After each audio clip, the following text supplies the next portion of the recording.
Hello everyone. जय जगन्नाथ समस्त को गोटे बही जहाँ 140 कोटी लोक मानकर जीवन को परिचालना करुछ, जहाँ 140 कोटी लोक मानक जीवन को प्रभावित करुछ, जहाँ आज भी मध्य भारतीय लोक मानकु मार्गदर्शन करुछि आगु को जिबारे। सेही संविधान रो मुख्य विशेषता कौन बा salient features of Indian constitution को आमे आज डिस्कशन करिबा। आमे पूर्व क्लास रे ए संविधान केमिति तैयारी हैला, कॉन्स्टिट्यूशन को केउ माने मिसिकिरी तैयारी कले केते समय लागिला, अर्थात मोटा मोटी भाबरे कॉन्स्टिट्यूशन केमिति तैयारी हैला, ता पई कोन कोन आवश्यकता थिला, सब किछि आमे पूर्व क्लास रे अति सुंदर भाबरे डिस्कशन करि सारिछे। आजिर एई क्लास रे आमे भारतीय संविधान रो मुख्य वैशिष्ट्य देखिबा, जहां भारतीय संविधान को एते लोकप्रियता आनी देई पारिछि। देखिबा तो प्रथमे जदि मु फीचर्स ऊपर डिस्कशन करिबी, प्रथम फीचर होची लेंथीएस्ट रिटन कॉन्स्टिट्यूशन। भारतर संविधान विश्वर सबुठारु दीर्घतम लिखित संविधान। इंडिया रे कॉन्स्टिट्यूशन को आमे जदि देखिबा, ये होचे सारा विश्वर जेते भी देश मानकर कॉन्स्टिट्यूशन अछि समस्तंक ठारु दीर्घतम लिखित संविधान। ये 26 नवेम्बर 1949 को तैयारी सरी थिला, जहा को हमें कॉन्स्टिट्यूशन डे रूप में पालन भी करूछे। एवं जेते बळे कॉन्स्टिट्यूशन तैयारी सरी थिला सेथिरे प्राय 395 आर्टिकल थिला, 22 पार्ट थिला एवं 8 शेड्यूल थिला। ताले आर्टिकल कोन, पार्ट कोन, शेड्यूल कोन, जदि हमें मोटा मोटी भाबरे बुझिबा, जेमति हम बही रे चैप्टर अछि, प्रतिटी चैप्टर अछि, ठीक सेमिति हम इंडियन कॉन्स्टिट्यूशन रे 22 चैप्टर बोली हमें कहि परिबा। 22 चैप्टर अछि एवं से 22 चैप्टर अर्थात पार्ट 1 हमें जदि देखिबा, पार्ट 1 मींस चैप्टर 1। चैप्टर 1 रे कोन डिस्कशन करा जायछि बा पार्ट 1 रे कोन सब डिस्कशन करा जायछि सेटा को आर्टिकल हिसाब रे लिखा जायछि। अर्थात पार्ट आर्टिकल 1, आर्टिकल 2, आर्टिकल 3 एमती हेकिरी गोटे पार्ट करा जायछि बा गोटे पार्ट रे एई सब आर्टिकल विषय रे डिस्कशन करा जायछि। ये होछि आर्टिकल। आउ पार्ट शेड्यूल कोन ना, आर्टिकल रे जो सब जिंस नाही बा पार्ट रे जो सब जिंस नाही, किछि बळका जिंस को शेष रे गोटे लिस्ट करके दिया जायछि, जहा को हम शेड्यूल कहूचे। शेड्यूल रे हमकु किछिटा लिस्ट देखिया पई मिलिबो, जो गुडा को टिके भिन्न हेई पारे पार्ट थारु। एई सब जिंस आमे डिस्कशन करिबा। वर्तमान जदि मु देखिबी, प्राय 470 470 आर्टिकल, अर्थात 395 रु वर्तमान 470 आर्टिकल, 22 टी धारारु सॉरी 22 टी भागरु वर्तमान 25 टी भाग होईछि एवं 12 टी अनुसूची अर्थात 8 टी शेड्यूल रु वर्तमान 12 शेड्यूल हेई परिछि। आउ गोटे इंपोर्टेंट पॉइंट एडा को मन रखिबो कि part 7 was deleted by 7th amendment act. Amendment कहले कोन ना, संशोधन। अर्थात जेतबळे परिवर्तन हेबो, धीरे धीरे हम कंट्री आगु को जाउछि, जो हिसाब रे हम कंट्री लोक माननकु किछि जिंस आवश्यक हेला, सेही हिसाब रे हम कॉन्स्टिट्यूशन रे अमेंडमेंट आनिबा, अर्थात संशोधन करिबा, परिवर्तन किछि आनिबा, टिके संशोधन करिदबा, आकु हमें अमेंडमेंट बोली कहूचे। ए 7th अमेंडमेंट रे पार्ट 7 को डिलीट कर दिया जाइथिला एवं 1956 एडा केबे घटितला, 1956 घटितला, एडा को डिलीट करा जाइथिला एवं ता सहित किछिटा न्यू पार्ट भी मध्ये ऐड कर दिया जाइथिला, अर्थात 4A 9A 9B 14A। अर्थात कोन देखो हिसाब टोटल थिला 22 पार्ट, चारोटी न्यू पार्ट को ऐड करा गला एवं गोटे पार्ट को माइनस करा गला, 7th पार्ट को माइनस करा गला। ता माने 22 4 26 हैला, 26 रु गोटे माइनस होला, टोटल वर्तमान समय रे 25 पार्ट अछि। ये थिला प्रथम फीचर कॉन्स्टिट्यूशन रो। जदि सेकंड फीचर को देखिबा, से होची फेडरलिज्म। भारतीय संविधान रो सेकंड फीचर होची फेडरलिज्म, जहा को हमें संघीय व्यवस्था बोली कहूचे। ताले federalism cone? Federalism means the existence. Federalism means the existence more than one level government in the country. ସଂଘୀୟ ବ୍ୟବସ୍ଥା ମାନେ ହଉଛି ଦେଶରେ ଗୋଟିଏରୁ ଅଧିକ ସ୍ତର ମୋର ଦ୍ୟାନ୍ ଗୋଟେ ଲାଇନରେ ମନେ ରଖ ମୋର ଦ୍ୟାନ୍ ୱାନ୍ ଲେବୁଲ ଗଭର୍ଣ୍ଣମେଣ୍ଟ କ୍ଲିୟର ମୋର ଦ୍ୟାନ୍ ୱାନ୍ ଲେବୁଲ ଗଭର୍ଣ୍ଣମେଣ୍ଟ ଯେଉଁ ଦେଶରେ ଗୋଟିଏ ଲେବୁଲରୁ ଅଧିକ ଲେବୁଲ ଗଭର୍ଣ୍ଣମେଣ୍ଟ ଥାଏ ଆମେ ସେ ଦେଶକୁ ଫେଡରାଲ କଣ୍ଟ୍ରି ବା ସଂଘୀୟ ବ୍ୟବସ୍ଥା ଅଛି ବୋଲି କହିଥାଉ ଆମ ଦେଶରେ both center and state have separate power ଆଉ କଣ ନା ସେଣ୍ଟର ର ପାୱାର ଅଲଗା ଥିବ ଏବଂ ଷ୍ଟେଟ ର ପାୱାର ବି ମଧ୍ୟ ଅଲଗା ଥିବ ଆମେ ଯଦି ଦେଖିବା ଆମର ସେଣ୍ଟର ରହିଛି ଷ୍ଟେଟ ରହିଛି ଆଣ୍ଡ ଲୋକାଲ ଗଭର୍ଣ୍ଣମେଣ୍ଟ ରହିଛି ଭାରତରେ ତ୍ରିସ୍ତରୀୟ ଶାସନ ବ୍ୟବସ୍ଥା ରହିଛି ସେଥିପାଇଁ ଇଣ୍ଡିଆ ହେଉଛି ଏକ ଫେଡେରାଲ କଣ୍ଟ୍ରି କଣ ନା ଆମେ ଜାଣିଛେ ଗୋଟେ କେନ୍ଦ୍ର ସରକାର ଅଛି ବର୍ତ୍ତମାନ ପିଏମ ନରେନ୍ଦ୍ର ମୋଦି ଏବଂ ଆମେ ଜାଣିଛେ ଗୋଟେ ଷ୍ଟେଟ ରେ ବି ସରକାର ଅଛି सीएम वर्तमान मोहन चरण माझी एवं लोकल गवर्नमेंट जो ग्राम पंचायत एवं म्युनिसिपालिटी रहुची ताको हमें लोकल गवर्नमेंट कहूचे एवं ये समस्त को पावर अलग अलग क्षमता दिया जाइछि तेणु इंडिया होउछि भी मध्य एक फेडरल कंट्री आउ कोन जानिबा ना फेडरल वर्सेस यूनिटरी फीचर्स एथुर भी मत ये गोटे मोस्ट इंपोर्टेंट टॉपिक आकु न बुझिले अनेक समय आमको देखा मिले एठू भी मध्य क्वेश्चन आसे कौन ना आमे जानिले कि संघीयवाद लक्षण कौन एवं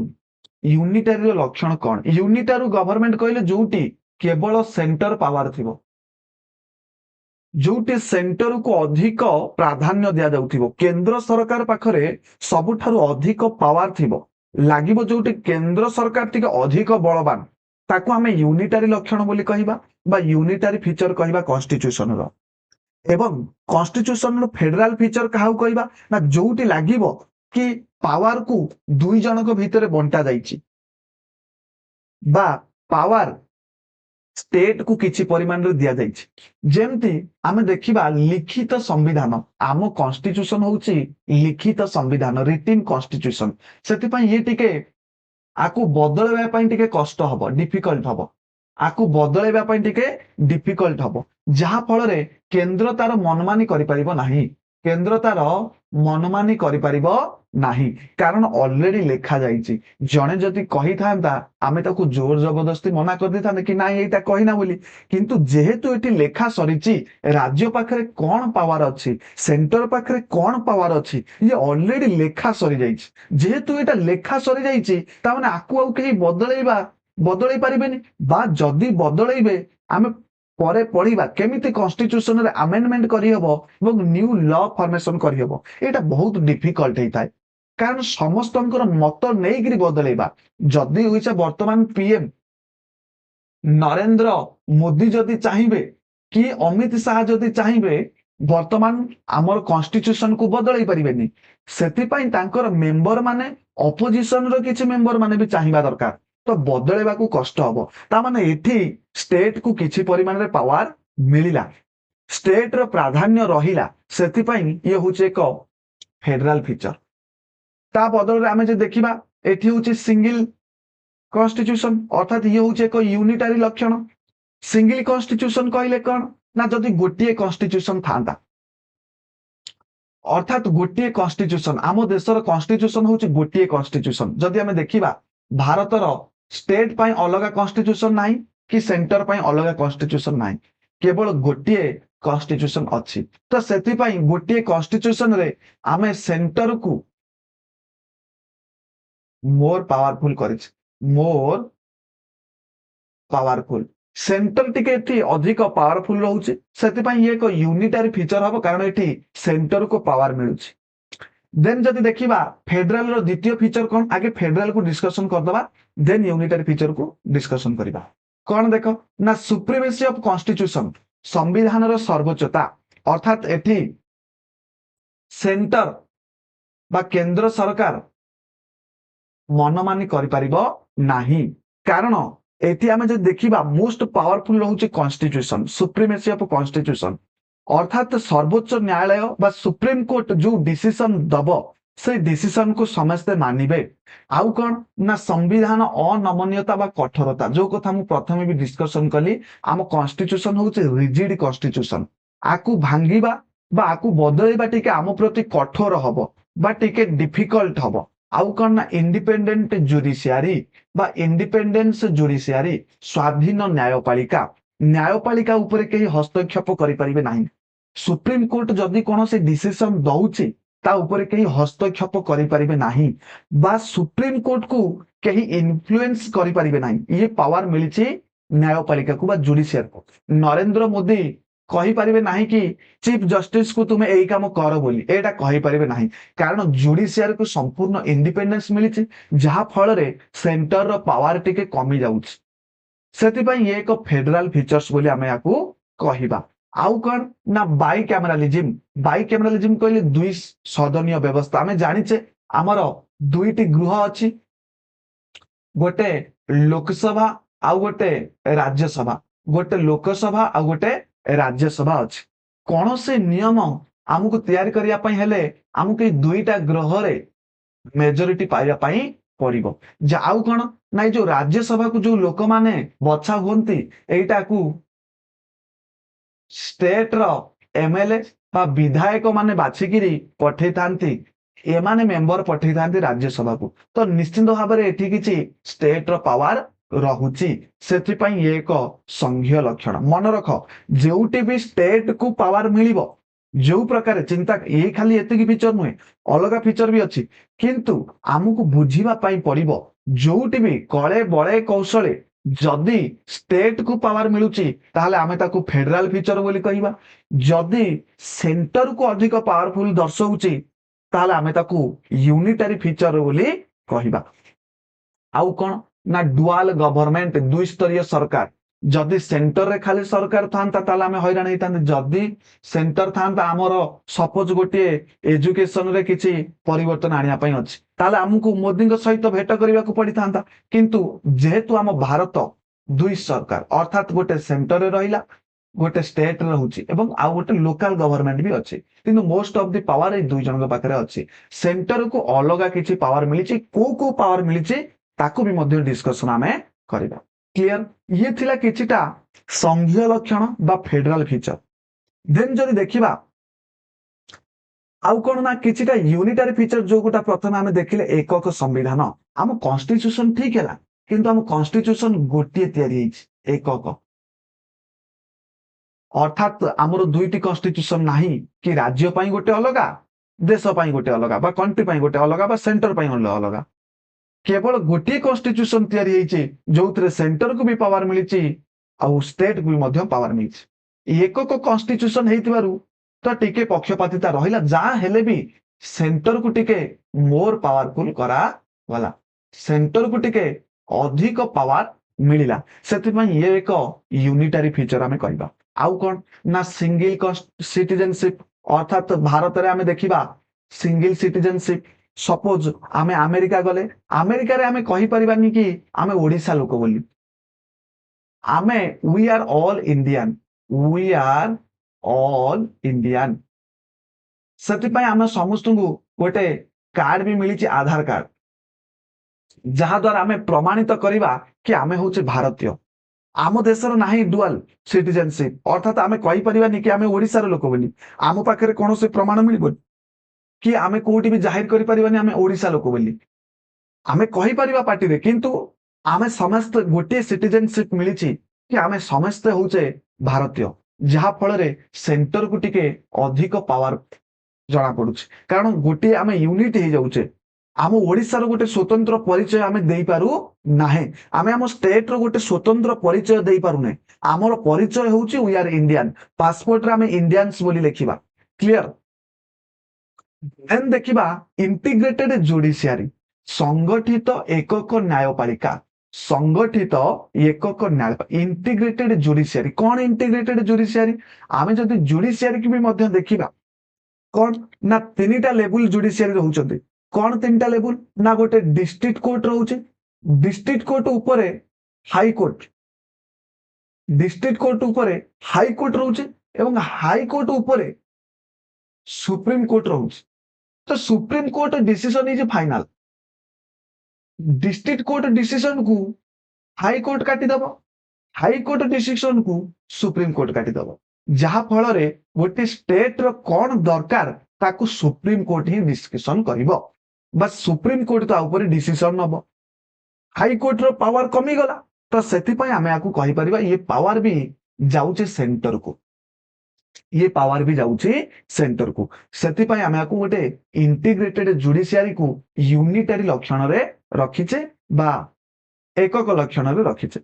आउ कोन ना all India service, all India service AIS, all India service कौन ना आम राज्यर जो बड़ बड़ कार्यकर्ता माने रहिबे से माने सब आईएएस हेथिबे। आमे सुनिचे तगड़ा गोटे एक नंबर जाकिरी आईएएस किंबा आईपीएस आमे सुनिचे। वर्तमान आईपीएस भी मध्य बहुत सारा रिजाइन देले, आमे न्यूज रे भी देखिथिले। ए आईएएस आईपीएस को जो माने तैयारी करते से माने होचन सेंटर रो लोक। यूपीएस,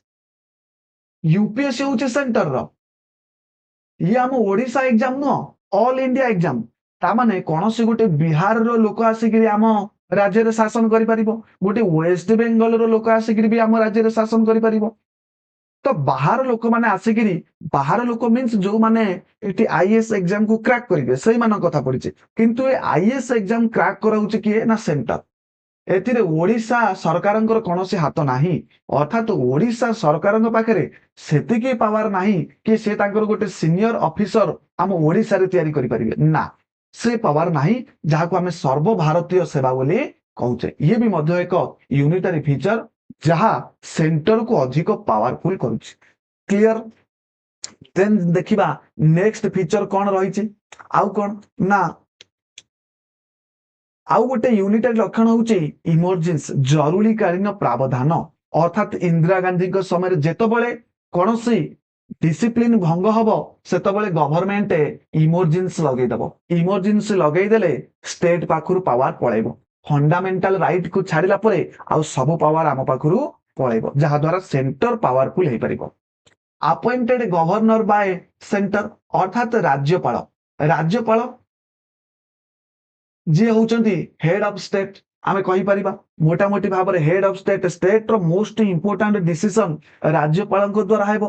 तो सेही डिसीजन को राज्यपाल नेबे, किंतु ए राज्यपाल को किए अपॉइंटमेंट करिवो ना सेंटर अपॉइंटमेंट करिवो। ता माने पुणी एटी सेंटर पाखु को पावर गला। सेति पई ये भी मध्य होउचे एक यूनिटरी गवर्नमेंट। आहुरी अनेक लक्षण अछि किंतु सब को आमे डिस्कशन करि परिबानी। किंतु गोटे ट्रिक मोटा मोटी भाव रे आमे जदि देखिबा जोटी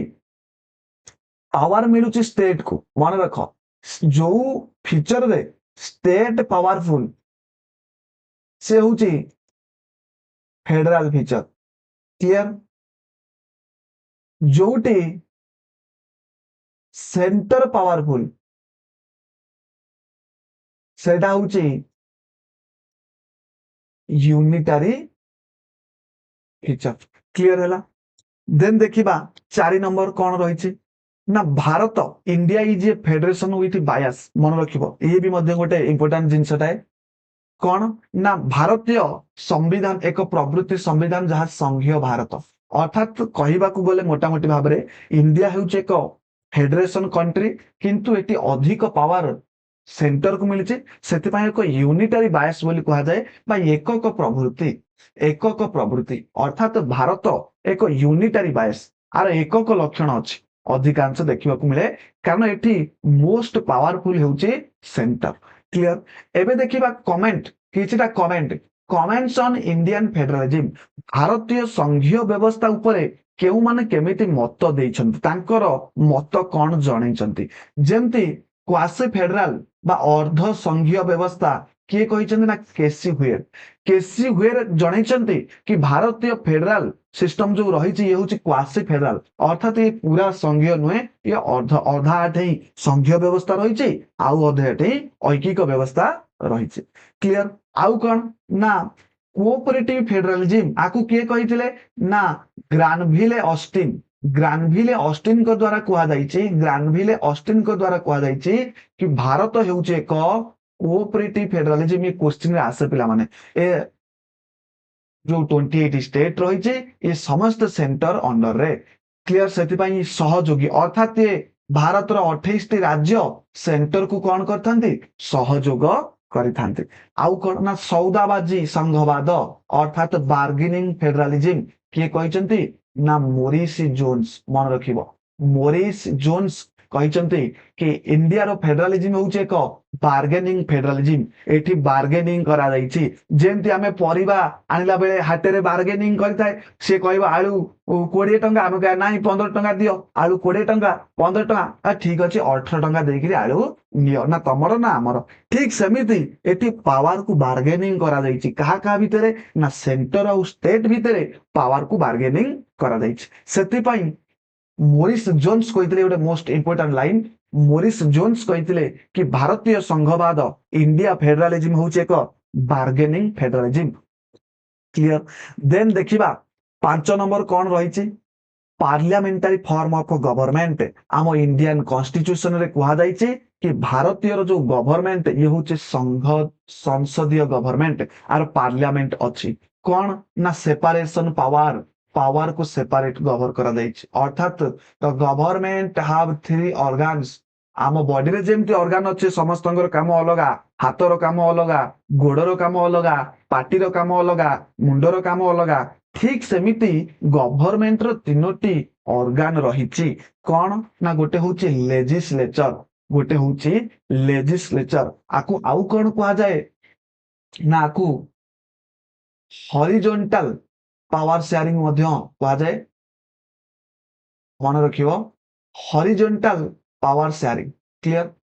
हॉरिजॉन्टल पावर शेयरिंग कहले कौन ना आमे जाइए ये हूँ हॉरिजॉन्टल लाइन ठीक अच्छे एटी जो 3टी रही ऑर्गन ये समस्त पावर सेम जमती लेजिस्लेचर बा लेजिस्लेचर जहाँ आम विधायिका बोली कहूचे देन एग्जीक्यूटिव अर्थात लेजिस्लेचर ही कौन करे ना आईन को तैयारी करे लेजिस्लेचर काम होचे मेकिंग लॉ लॉ को से तैयारी करिवो क्लियर देन जे देखिबा कार्यपालिका कार्यपालिका कौन ना इम्प्लीमेंट से लॉ को इम्प्लीमेंट करिवो इम्प्लीमेंट लॉ लॉ को इम्प्लीमेंट करिवो आईन को कार्यकारी करे ठीक सेमिति न्यायपालिका ये रिव्यू करिवो review and interpret law law को रिव्यू करिवो आउ इंटरप्रेट करिवो ये 3 जन को पावर समान कई काहाटारू बड़ नुहंती कि सान नुहंती जेहेतु ये गोटे लाइन रे थिबारु आकु हॉरिजॉन्टल पावर शेयरिंग कहा जाए अर्थात गवर्नमेंट तार पावर को 3 जन को शेयर करिछि लेजिस्लेचर को करिछि बा पार्लियामेंट को करिछि जोटी आईन तैयारी करा जाए क्लियर ये आर काम होउछि आईन को तैयारी करिवो ये आईन को इम्प्लीमेंट करि परिवो नाही सेमती कार्यपालिका जेतिक मंत्री रहिले तांको अंडर रे जो आईएएस माने रहिले जो माने काम करचंती कार्यपालिका गोटे पुलिस ऑफिसर भी जेमती इथि लॉ तैयारी करा गला कि जदि जे हेलमेट न पिंदिबो से 5 टंका फाइन दबो तो पुलिस कर्मचारी जेतिक ट्रैफिक पुलिस रहिले पुलिस माने रहिले तांको सब ऑर्डर दिया गला तो से माने इथि कार्य देखैले जो माने हेलमेट न पिंदले तांको दारू 5 टंका फाइन काटी देले क्लियर ठीक सेमिति सपोज ये गोटे नियम तैयारी करागला कि जी हेलमेट न पिंधिबो से 5 लाख टंका दबो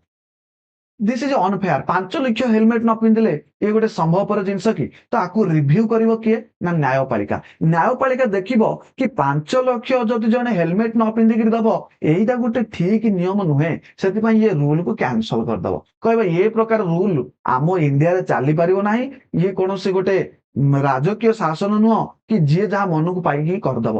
500 टंका गोटे कि 300 टंका कि 200 टंका ये गोटे चलनीय तुम कह जन हेलमेट न पिंध 5 लाख टंका दब तो ये नियम को रिव्यू कला बेले काटिबार क्षमता अच्छी क्या पाखे न्यायपालिका पाखे अच्छी तो ये 3 जन को सेपरेशन पावर मिली कौन पाई ना बालांस रही जेमती बालांस रहिबो कि काटारू बड़ बोली कहि परिबे नाही पावर ता जेमती बालांस रहिबो क्लियर आगु जीवा देन आम कॉन्स्टिट्यूशन आउ कौन अच्छी ना फंडामेंटल राइट अच्छी कॉन्स्टिट्यूशन रे फंडामेंटल राइट मौलिक अधिकार मिली known as the conscience of Indian constitution अर्थात भारतीय संविधान रो विवेक बोली कहा जाए यह नागरिक मानक